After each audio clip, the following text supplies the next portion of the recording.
listening. We talked a little about this, and Andrew mentioned it in his talk, that there's this global system of classifying ecosystem types. All of you over many decades have more experience about other ecosystem classification systems that have been around, often vegetation related. This is one attempt.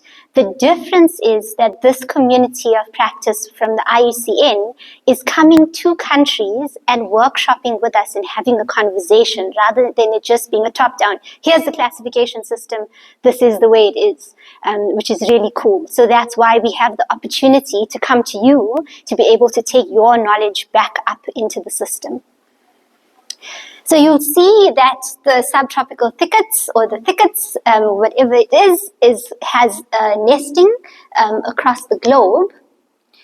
And you can go onto their websites and have a look and drill down into these things. But here, yesterday, Eileen mentioned the subtropical thickets going up into Mozambique. So we see that continuation there. And then Andrew also mentioned this thing called the Global Ecosystem Atlas Project, and you'll see, pointy thing? Ooh, whoopsie. Okay, you'll see that this is the atlas, and we've got South Africa and Mozambique in the pilot, the initial phases of the atlas. And this team is really closely tied to the IUCN team. They are also trying to gather vegetation and ecosystem maps from across the globe, working across all the countries, and you'll notice that there are gaps. And the reason there are gaps is because this is not a modeled approach. They are going to in-country places and finding out where they have vegetation maps developed from ecologists from in those countries, and they are putting that into a global system. And that can then get used for regional assessment. So many of you would have heard of the mangrove, the regional or the global mangrove assessments. That was because there's these kinds of initiatives that's taking this global perspective on our ecosystem types. And so I'm giving you the importance of why we need to do this. There we go. So if any of you has anyone come across the IUCN topology? I think a few have. Cool. Okay. So basically, this global system has these things called realms, which sound airy-fairy like fairies. Then we have biomes, which we're used to, but it's a higher level above our biomes. Then we have functional groups, regional subgroups, global types, and subglobal types. Our ecosystem types, or vegetation types, tend to sit within that level 5, level 6, because there's a scale difference in our ecosystem types. So that's where we sit, and then they have the description of their system. So what we've been trying to do is we've been trying to nest all our 460 odd ecosystem types into their IUCN system.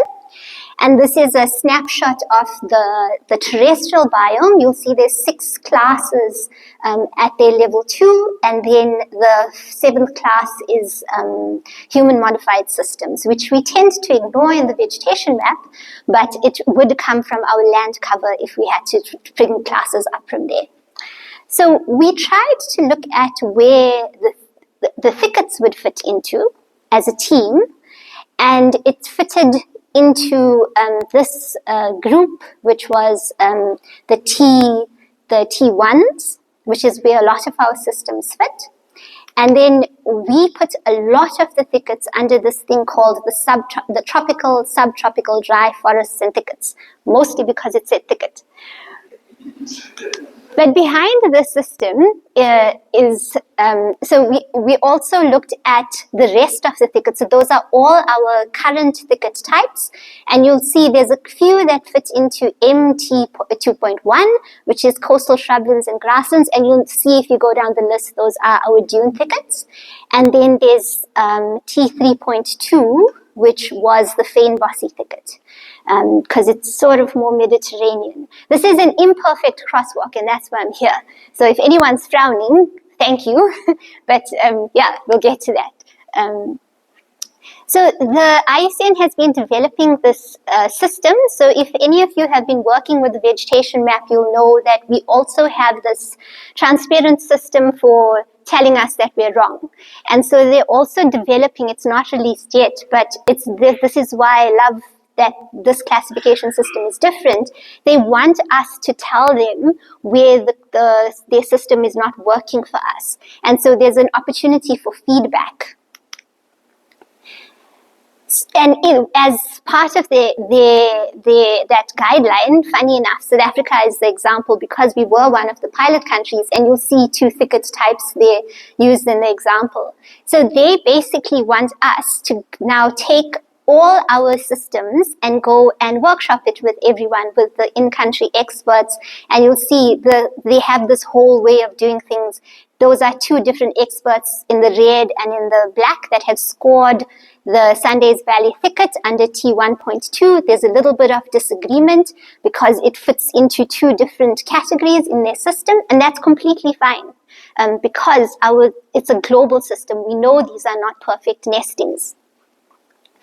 So what we need to do is we're tasked with trying to figure out whether we've done more or less the right thing. I'm just going to quickly go through some of the types that we've nested into so that it just gets the juices flowing about how wrong we are. Okay, so we have the subtropical, tropical dry thickets, which is where we put about 90% of the types into. And you'll see there's been a lot of discussion over email about the evergreenness of our thickets. And they do, so if you just read subtropical dry forests and thickets, that was triggering a lot of people because it says dry forests and thickets. But if you read the description, which we all should do from yesterday, you'll see that it says it can be evergreen. It's a mixture of evergreen and drought-tolerant species. So these are all, it's got a beautiful ecosystem model. This is what I'd love to get for the veg map, if anyone's interested in helping me develop that for the thicket systems. And then it's got a summary of drivers. Quickly through some of the others, we've got the coastal shrublands and grasslands. That's for the dune thicket types, so Gokama dune thicket and St. Francis dune thicket. We put them in here, right or wrong. It seemed the best fit, but we're not the experts at SANBI. And then we have seasonally dry temperate heath and shrublands, which is more like the fernbossy stuff. And that was Mons Ruber fernboss thicket. So we did send this, and thankfully some of the team from last year from this community emailed me afterwards, and a bit of discussion got going. And there were other things that they had a different sort of nesting, and T5.2 and T3.1 came up. And those are seasonally dry tropical shrublands, which it doesn't sound like a bad fit for some of the types. And then succulent or thorny deserts and semi-deserts, which is also a fair crosswalk. Okay, so we have this opportunity to go through and reassign what we've done so far.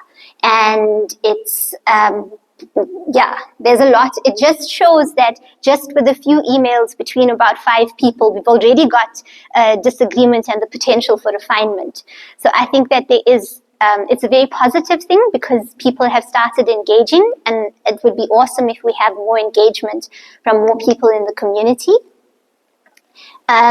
And so what to me, the value of this is that we get to talk about our bioregions. So our bioregions in the thicket, this is an eyesore for me every time I look at our descriptions. We cannot have one bioregion for the thicket biome. It's just Albany thicket or whatever we call it kind of thicket. We need to subdivide. You all know that you have systems that are mesic and dry and Kara, whatever it is. We would love to put that into the vegetation map or the ecosystem map. And the reason is, so then when other people in the community, from the global community are drilling down, it's easy to also nest those. This nesting would have been much easier if we could be able to subdivide our ecosystem types into a larger group. But the idea then is that we need to move forward. So I'd love to have people help us score the ecosystem types. So they have a system, and we can use their system. I forget the name of it, but we could send people the spreadsheets and the descriptors, so those models that I showed you, and you could score them yourselves. And then the idea is to workshop scores. I have been bad at arranging a workshop, but I actually think it's nicer that we delayed so that we could see if there's any more interest in doing this. It's actually a fun exercise. It's quite fun. It's like matching our ecosystem types to their ecosystem types, and complaining. Complaining is always fun. They didn't take our ecosystem types. This is nonsense. So it's potentially quite a fun exercise. So if you are interested, I don't know if I don't have WhatsApp, but you can put it on the WhatsApp group. You can tell Alistair that you're interested, or you can email me directly. And yeah, let's get the conversation going, please.